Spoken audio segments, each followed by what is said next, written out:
Have you ever felt like you're being watched? Like something is calling to you from the darkness? Before I tell you what happened to me 3 nights ago, I need you to promise me something. If you hear scratching at your window tonight, don't look. Just don't.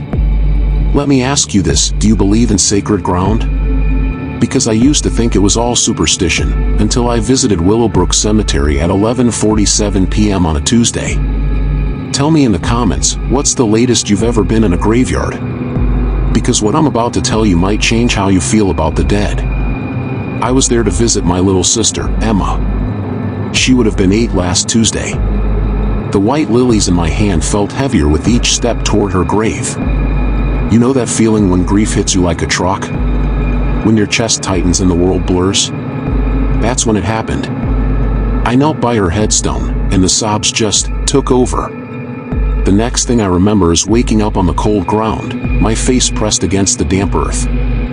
My phone screen glowed, 3 a.m. Now here's where it gets strange. And I mean strange. Comment below if you've ever experienced something that made you question reality itself.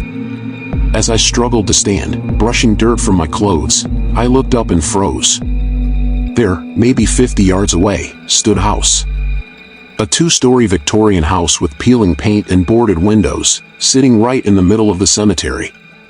Pause the video right now and tell me, would you investigate, or would you run? Because what I did next still haunts me. The thing is, I'd been to this cemetery dozens of times. There was never a house there. The burial ground stretched unbroken for acres. But there it stood, as real as the goosebumps crawling up my arms. Then I saw her.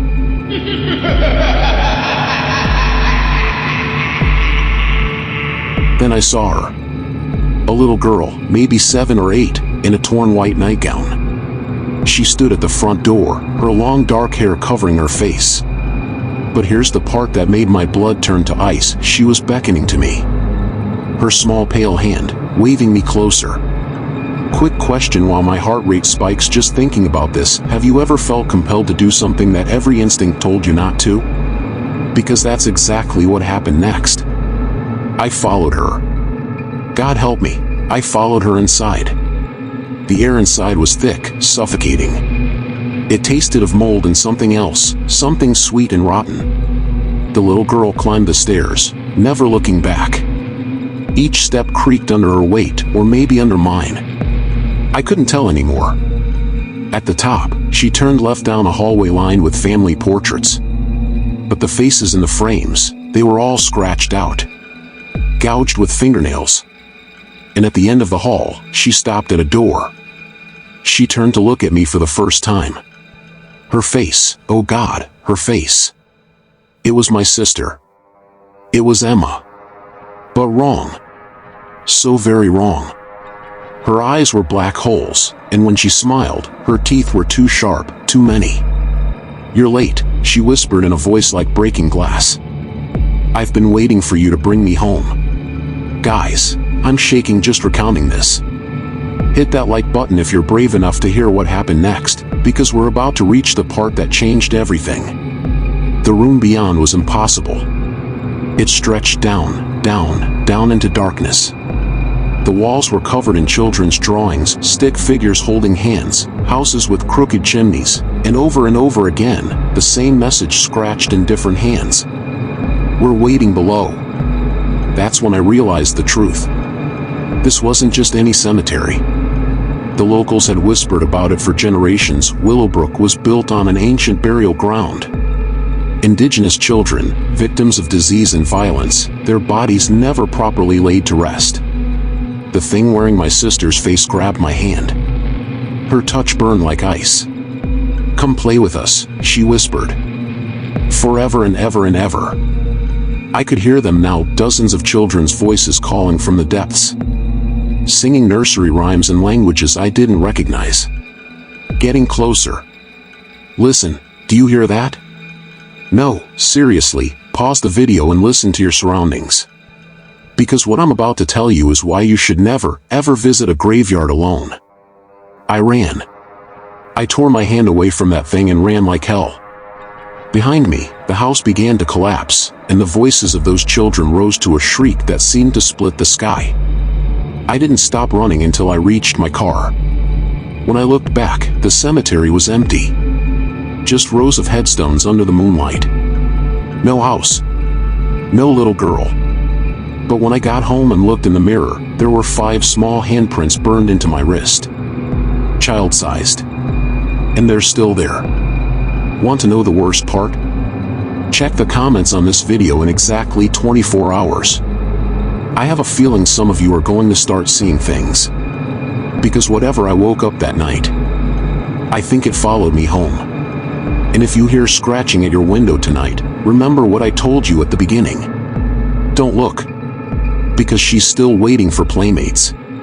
Sweet dreams.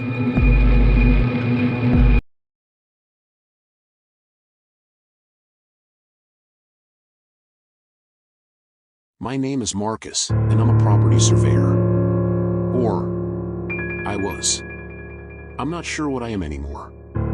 But I need to tell someone about Dr. Heinrich Voss and his house of horrors before he finds me again. Hit pause right now and check your time. Write it in the comments. Because time is going to become very important in this story. Trust me. It started as a routine job. The Blackwood Development Company hired me to survey a plot of land outside Millbrook, 15 acres of forest with 3 abandoned structures. Easy money, or so I thought. I'd already cataloged 2 of the buildings, a collapsed barn and an old farmhouse. But it was the 3rd structure, hidden deep in the woods, that changed everything. The GPS coordinates led me down an overgrown path that shouldn't have existed on any map. After 20 minutes of hiking, I found it. And God help me, I wish I'd turned around right then. Quick question for you brave souls still watching, have you ever seen a building that just felt wrong? Like it didn't belong in our reality? Because that's exactly what I was looking at. The house was 3 stories tall, made of black stone that seemed to absorb light rather than reflect it. Victorian architecture, but twisted. The windows were too large, positioned at impossible angles. And the front door. Christ, the front door was made of what looked like tarnished copper, covered in symbols that hurt to look at directly. But here's the thing that made my skin crawl, there was electricity. In a house that had been abandoned since 1952. The power lines had been cut decades ago, yet I could hear generators humming somewhere inside. My surveyor's instincts told me to document everything, but every other instinct screamed at me to run. The brass nameplate beside the door read, Dr. H. Voss Temporal Research Facility. Alright, be honest with me in the comments, would you have entered that house? Because what I found inside is why I haven't slept in 3 weeks. The moment I stepped inside, my watch stopped. Not broken, stopped. The hands were frozen at 3:17 same time I'd arrived at the property. That should have been my first clue that Dr. Voss wasn't just any mad scientist. The entrance hall was lined with photographs. Hundreds of them. All showing the same thing, families arriving at the house. Mothers holding children's hands, fathers carrying suitcases.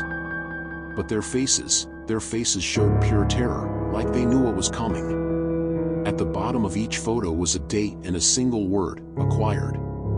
Guys, I'm getting chills just thinking about this. Smash that like button if you're feeling the same dread I felt. Because we're about to go deeper into this nightmare. I followed the sound of machinery to the basement. What I found down there. I've been to crime scenes, accident sites, places where horrible things happened.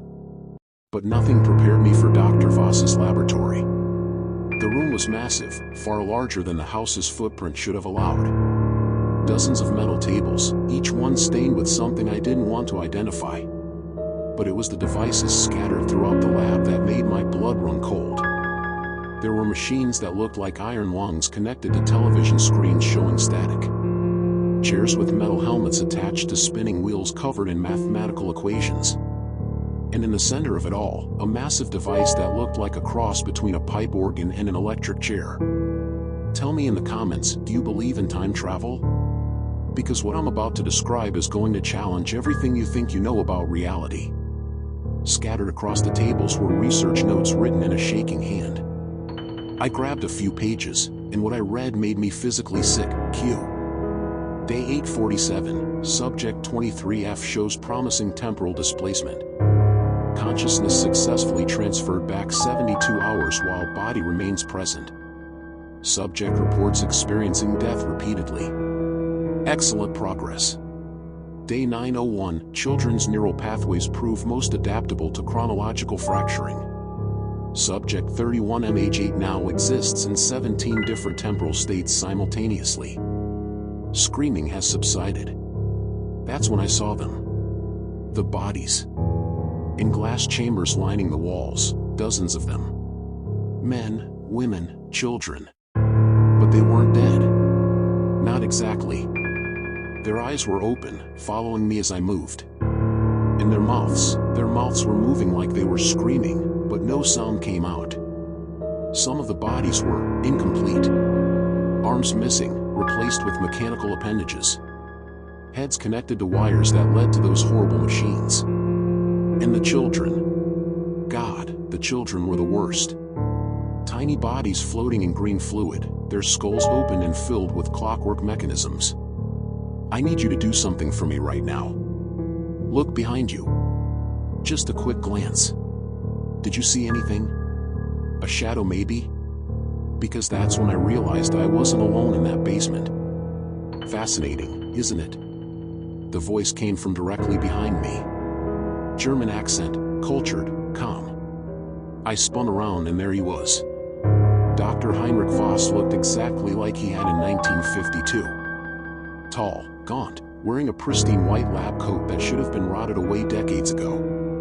His eyes were different colors. One brown, one electric blue. And when he smiled, I could see that his teeth had been replaced with small clockwork gears.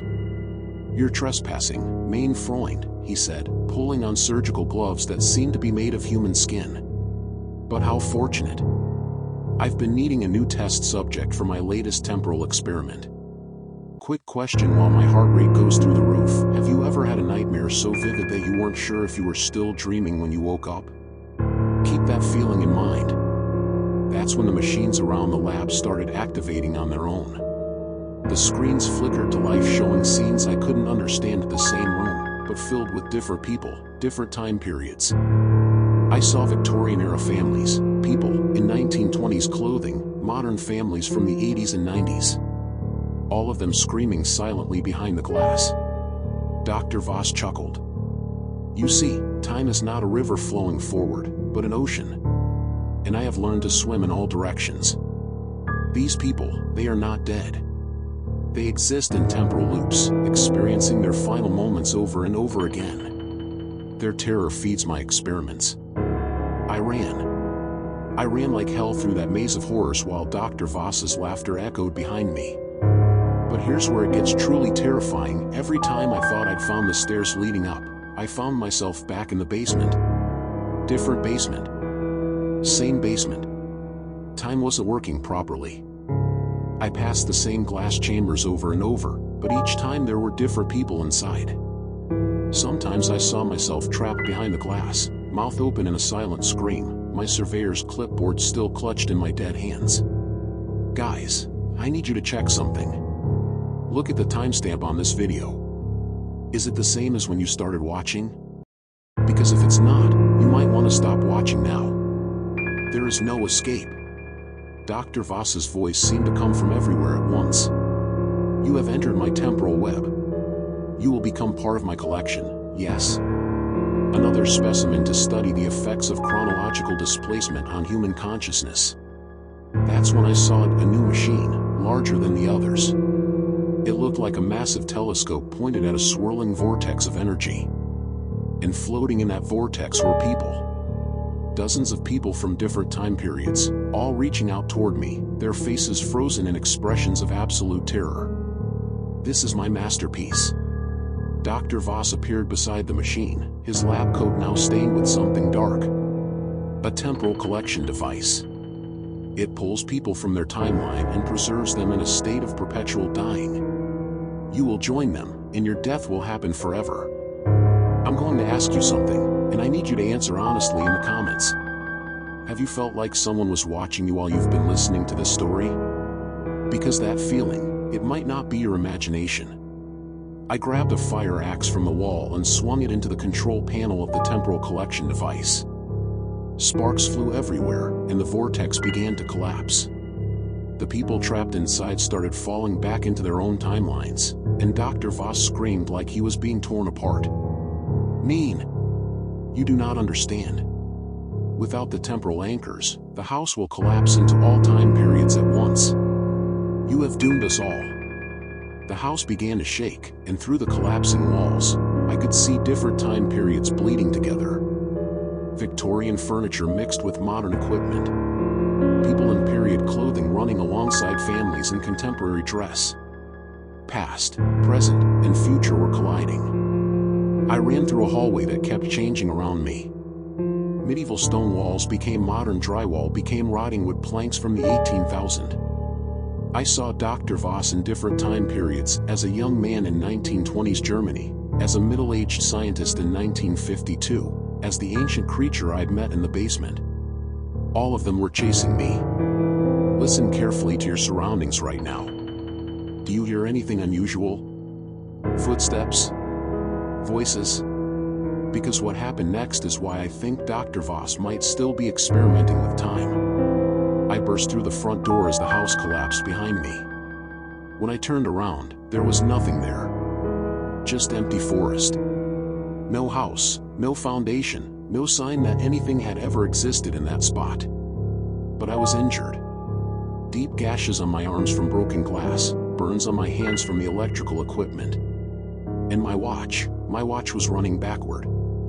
I made it back to my car and drove straight to the hospital. The doctors treated my injuries, but they couldn't explain why my wounds were healing at an accelerated rate. Within hours, the gashes had closed to thin scars. That was 3 weeks ago. I filed my report with Blackwood Development, claiming the third structure was too damaged to survey safely. They accepted it without question. But here's the thing that's been keeping me awake at night, and I need you to help me figure this out. Check the date on this video. Then check your calendar. Are they the same? Because I don't think I escaped that house. I think I'm still there, in one of Dr. Voss's temporal loops. This video, I'm not sure when I recorded it, or if I'm recording it right now. My watch still runs backward. Sometimes I wake up and it's yesterday. Sometimes I go to sleep on Monday and wake up on the previous Friday. And in my dreams, I can hear Dr. Voss's voice. Time is an ocean, mein Freund. And you are drowning in it. I need you to do something for me. In exactly 24 hours, come back to this video and check the comments. Look for comments that were posted before this video was uploaded. Because I have a feeling that some of you watching this, you might be experiencing temporal displacement.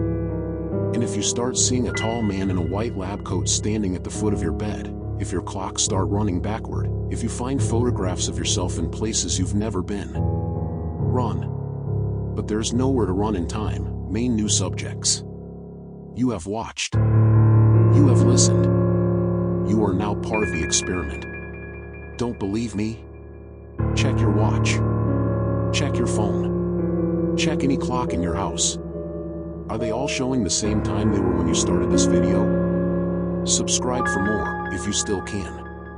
If time still moves forward for you. Because for me, I think it's 3:17 a.m. forever. Welcome to my collection.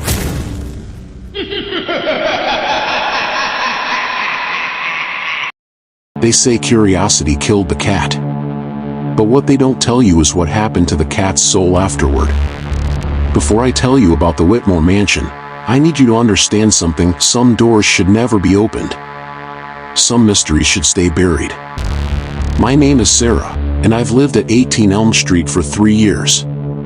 Right next door stands the Whitmore mansion, a towering Victorian nightmare that's been empty since 1987. That's when the entire family vanished.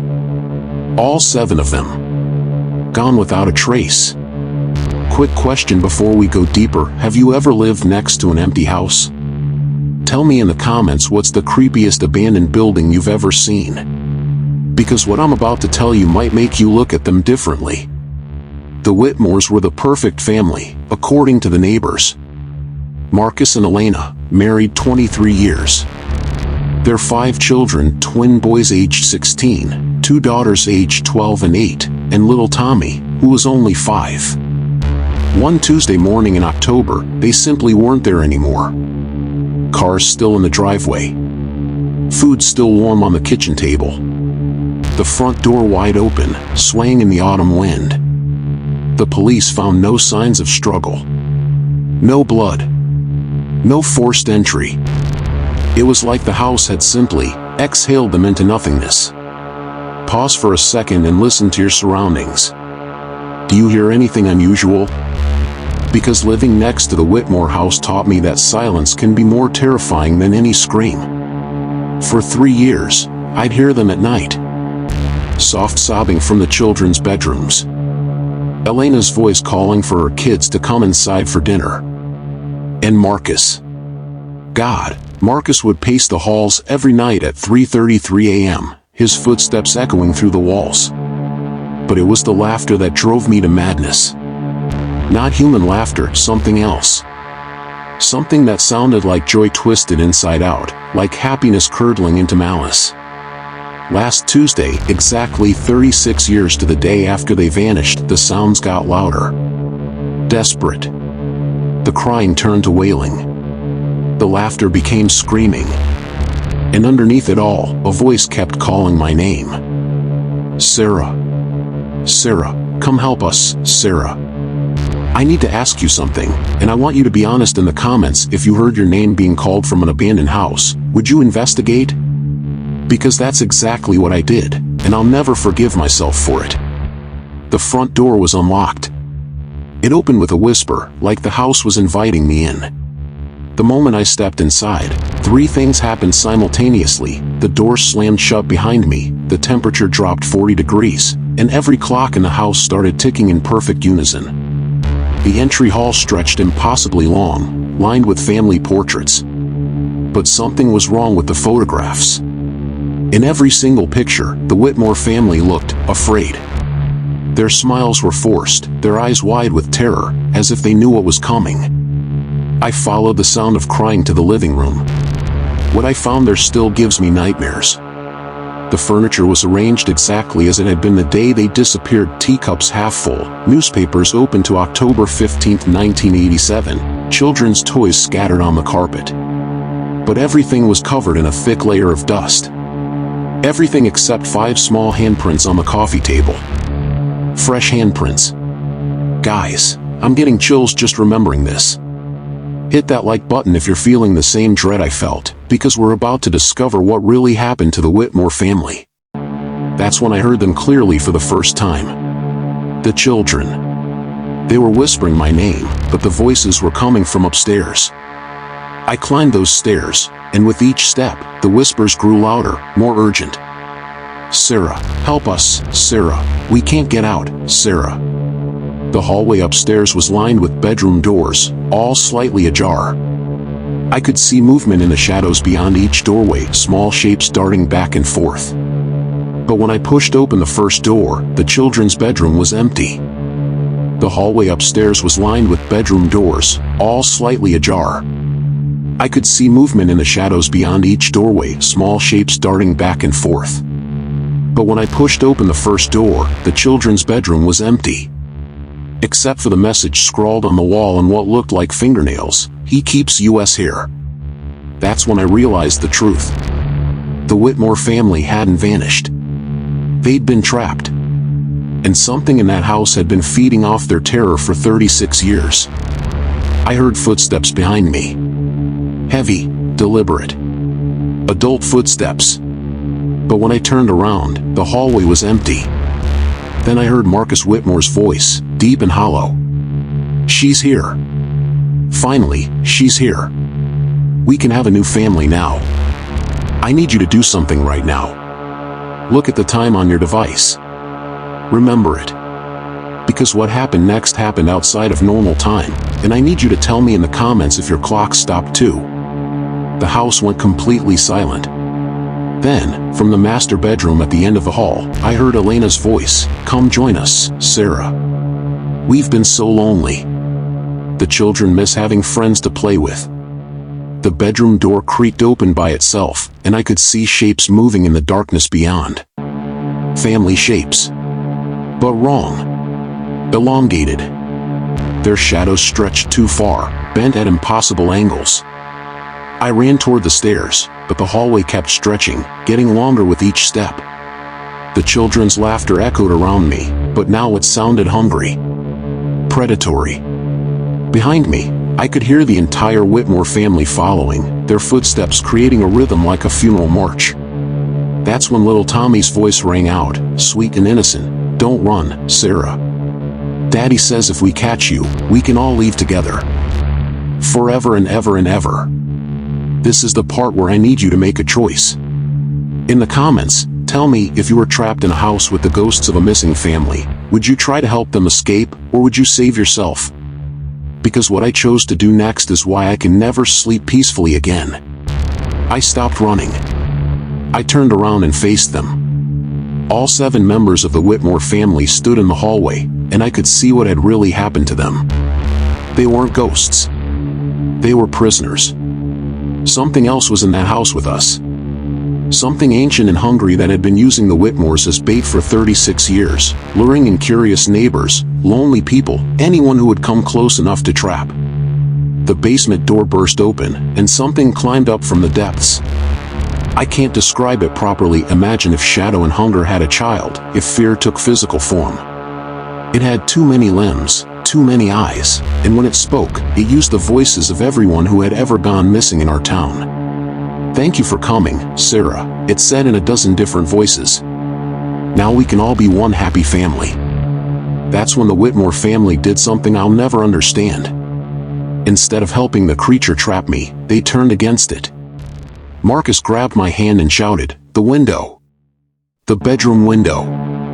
Elena and the children formed a barrier between me and the creature while Marcus pulled me into the master bedroom. "Jump!" he screamed. "It can't follow you outside." I jumped through the second-story window and landed hard in the overgrown garden. When I looked back at the house, I could see the Whitmore family in the window, waving goodbye. And for just a moment, they looked peaceful. Then the house went dark, and I never saw them again.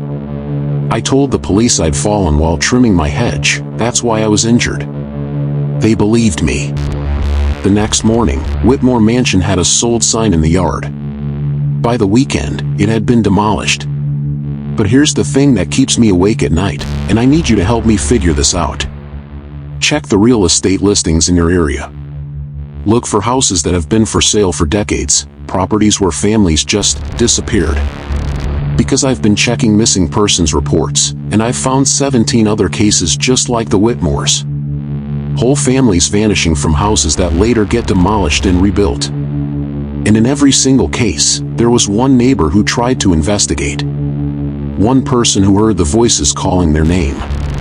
Subscribe to this channel and check back in exactly 1 week.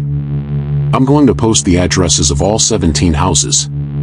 Because I think whatever was in the Whitmore Mansion, it wasn't unique. Oh, and if you start hearing voices calling your name from an empty house, don't be like me. Don't investigate. Run. Because some families are looking for new members. And they have all the time in the world to wait for you. Sarah, come back, Sarah. We miss you.